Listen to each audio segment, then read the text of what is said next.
What's up, everyone? This is Kat, the Biz Dev Manager here at Aloware. Today, I want to talk to you about HubSpot workflows plus Aloware, right? We all know the immense benefit of workflows, but how about integrating your communications tool into that and being on top of those contacts, those leads as soon as they come in? There are a number of things you can do once you build this workflow out. I'm going to go ahead and start super simple.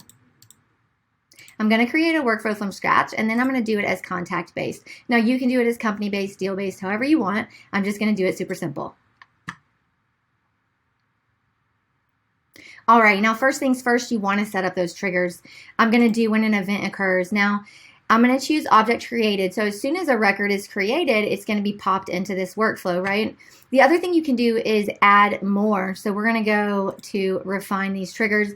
And I want to do it as company properties. Why? Because I think lifecycle stage is super important, especially in sales. And what lifecycle stage do we want to focus on? I think sales qualified lead is a perfect one. So let's start there, and we're going to apply that filter. So now we're going to save these filters as well as save it a second time. And then there you go. There's that workflow. Now I'm going to go ahead and add our Aloware actions. Come over here to this left side panel.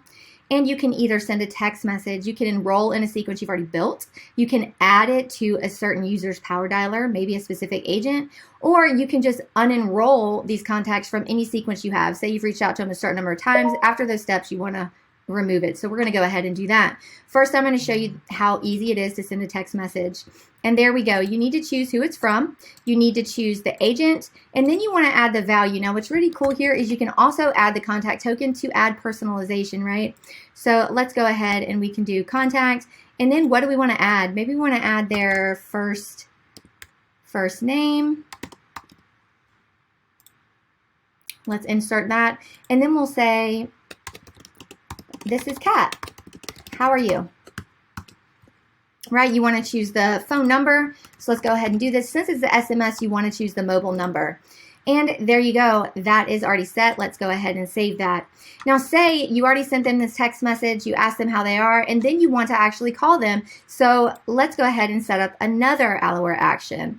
Let's go ahead and pop this into someone's power dialer, right? So let's choose whose power dialer is going to go to. Let's choose the phone number. And then what direction do you want it inside the power dialer? Do you want it on top or do you want it on bottom? Now, I think that top is the most beneficial, right? If you have hot leads, SQLs, you want them called immediately. So let's go ahead and add that to the top. We want to prevent duplicates. And do we want international numbers? That's totally up to you. I'm going to go ahead and press no. Now here we go. This workflow is saved. Already all this automation. Now you can continue to add to this workflow and build it out. Why is this so beneficial? One, enhanced productivity and enhanced communication, consistency. Now we added some personalization in there. This is tip top. This is where you want to be. I hope that this was beneficial to you. It only took me a little over 3 minutes. I hope to send more tips and tricks your way. Again, this is Kat. I'm the Biz Dev Manager here at Aloware.